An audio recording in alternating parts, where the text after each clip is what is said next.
Voice of మన్యాల్సిన్కి స్వాగతం సుస్వాగతం. గత 2-3 రోజులుగా ఇడుపు కాగితం అనేటువంటి సినిమా మీద చాలా గొడవలు అవుతున్నాయి. అంటే ఎవరో ఒక అతను అయ్యప్ప చౌదరి ఎవరోనట, ఆయన ఒక ట్వీట్ చేశాడు.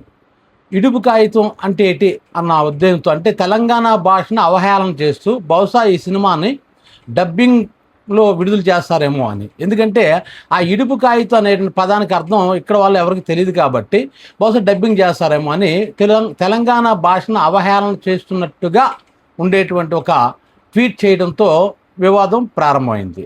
దాంతో తెలంగాణ వాదులు విరుచుకుపడ్డారు.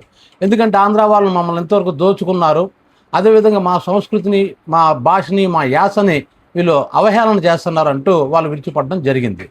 ఈ సినిమా తీస్తుంది ఎవరంటే బన్నీ వాసు నెక్స్ట్ సుకుమార్ రైటర్స్లో వాళ్ళ తాలూకా టీం పనిచేస్తుంది ఈ సినిమాకి. ప్రియదర్శి హీరో. గతంలో తెలంగాణ మీద ఆయన తీసినట్టు మల్లేశ్వరం సినిమా కావచ్చు, కొన్ని సినిమాలు ఆయన తీశాడు. చాలా చక్కటి నటుడు.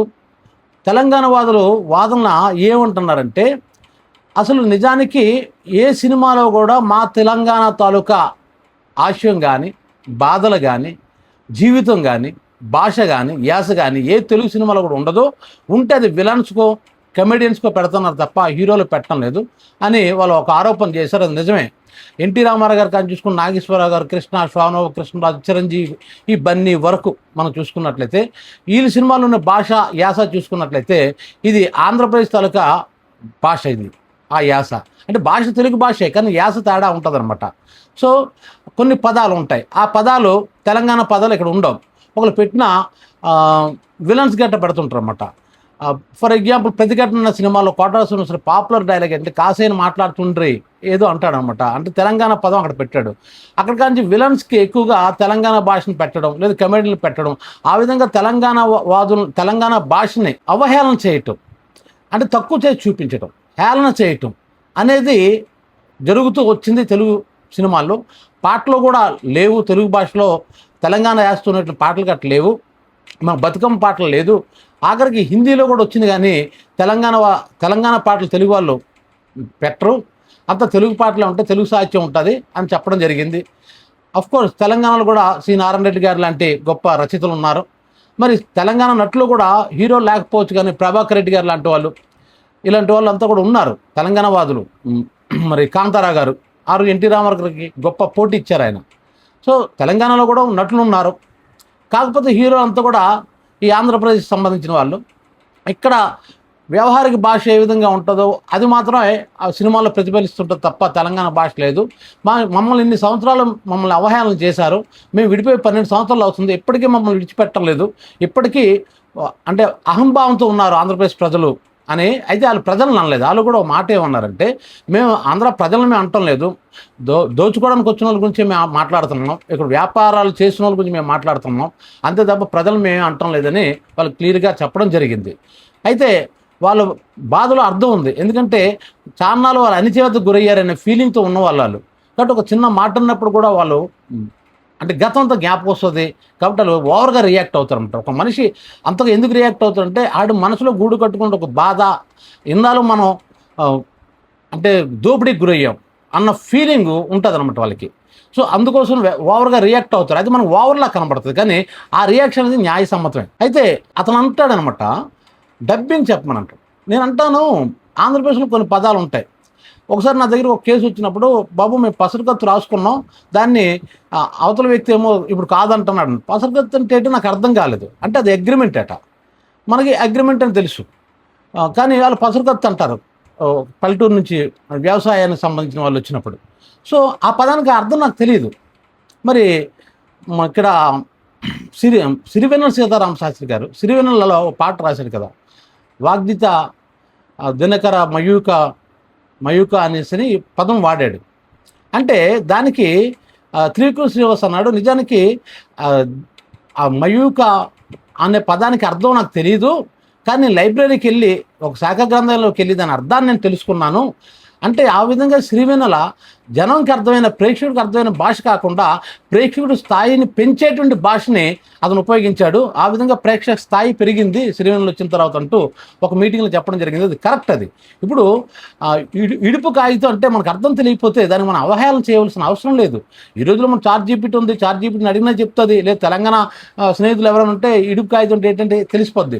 అంటే విడాకుల పత్రం, ఇడుపు కాగితం అంటే ఏంటి కాదు. భార్యాభర్తలు తెలంగాణలో ఉండేటువంటి భార్యాభర్తలు విడిపోతారు. విడిపోయేటప్పుడు వాళ్ళు కోర్టును ఆశ్రయించకుండా పెద్దల సమక్షంలో వాళ్ళు విడాకుల కాగితం రాసుకుంటారు. దాన్ని ఇడుపు కాగితం అంటారు. దానికి ఇంతగా మనం రియాక్ట్ అయిపోయి ఆ భాషను మనం కించపరచడం అవసరం లేదు. చూసారా, ఇంకా చెప్పాలంటే ఆడెవడో ఎందుకో మెంచికే పెట్టినట్టుగా ఉన్నాడు. ఎందుకంటే నా బోర్డు వాళ్ళు కూడాను ఇడుపు కాగితం ఏంటి అని చార్ట్ జీపీటీ నీళ్ళని కొనుక్కోవాల్సిన పరిస్థితి వచ్చింది. ఆ విధంగా మన స్థాయిని పెంచుతుంది కదా ఇంకా సిరివెన్నెల సీతారామ శాస్త్రి గారి పాటలాగా. సో అర్థం కాకపోతే ఒకందుకు మంచిదే కూడా, ఎందుకు తెలుసుకోవాలని జిజ్ఞాస వస్తుంది మనకి. అర్థమైపోతే ఏమి ఉండదు. ఇందుకు చూడండి, పసరు కొత్త అంటే నాకు అర్థం కాలేదు. వాళ్ళని అడిగాను అంటే ఏంటని, అంటే వాళ్ళ మాటల ద్వారా తెలిసింది అగ్రిమెంట్ పత్రం తెలిసింది. సో ఆ విధంగా మనకి జ్ఞానం పెరుగుతుంది కదా. తెలియకపోవడం వల్ల జ్ఞానం పెరుగుతుంది, తెలుసుకోవాలని జిజ్ఞాస ఉంటాయి. కానీ అంతేగాని అవహేళన చేస్తే కాదు. ఒక భాషను మనం ఎప్పుడు కించపరచకూడదు. తెలంగాణ వాదులను కానీ ఇంకే ఏ భాష, ఎవరి భాష వాళ్ళది, ఎవరి సంస్కృతి వాళ్ళది, ఎవరి నాగరికత వాళ్ళది, ఎవరి యాస వాళ్ళది. ఇప్పుడు శ్రీకాకుళం వాళ్ళు ఒకలా మాట్లాడతారు, అదే తూర్పుగోదావరి జిల్లా వాళ్ళు ఒకలా మాట్లాడతారు, అలాగే రాజమండ్రి ఆ సైడ్ వాళ్ళు ఒకలా మాట్లాడతారు, నెల్లూరు జిల్లా వాళ్ళు ఇంకోలా మాట్లాడతారు. మళ్ళీ జిల్లాకి జిల్లా కూడా మళ్ళీ యాస మారుతుంది. అందుకే ఒక విషయం చెప్తాను చూడండి, మన గరిగిపాటి గారు చెప్పినటువంటి ఒక వీడియో కూడా వైరల్ అవుతుంది. ఆయన కరెక్ట్గా చెప్పారు. అతను ఏంటంటే తెలంగాణ భాష శాస్త్రీయంగా ఉంటుంది, వ్యాకరణపరంగా ఉంటుంది, ఇంకా చెప్పాలంటే అది ఒక గ్రాంథిక భాష దగ్గరగా ఉంటుంది. మన ఆంధ్రప్రదేశ్ భాషే ఇంగ్లీషు తాలూకు దీంట్లో పడిపోయి కొంత మార్పు వచ్చింది తప్ప తెలంగాణ భాష నిజమైన భాష అని నేను గంటాపదం చెప్పగలనని ఆయన ఒక స్టేజ్ మీద చెప్పాడు అతను.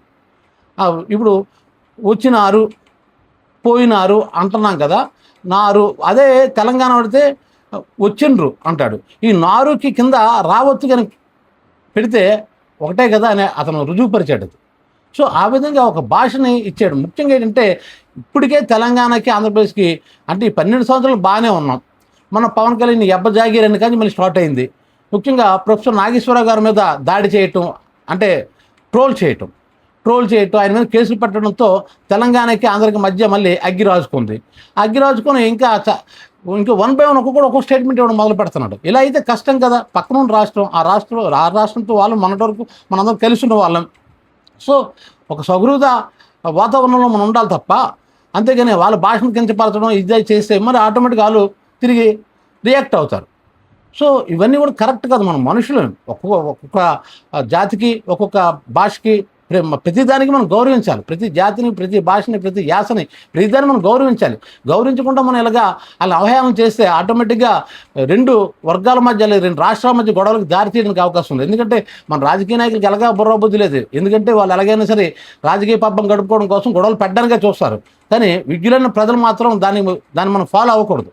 ఫాలో అవ్వకుండా మనం ప్రతి భాషను గౌరవించి, ప్రతి మనిషిని గౌరవిస్తే భారతదేశంలో ఉన్న ప్రజలంతా కూడా హ్యాపీగా ఉంటారు. ఈ వీడియో మీకు నచ్చినట్లయితే వాయిస్ ఆఫ్ మంజాసన్కి లైక్ చేయండి, షేర్ చేయండి, సబ్స్క్రైబ్ చేయండి.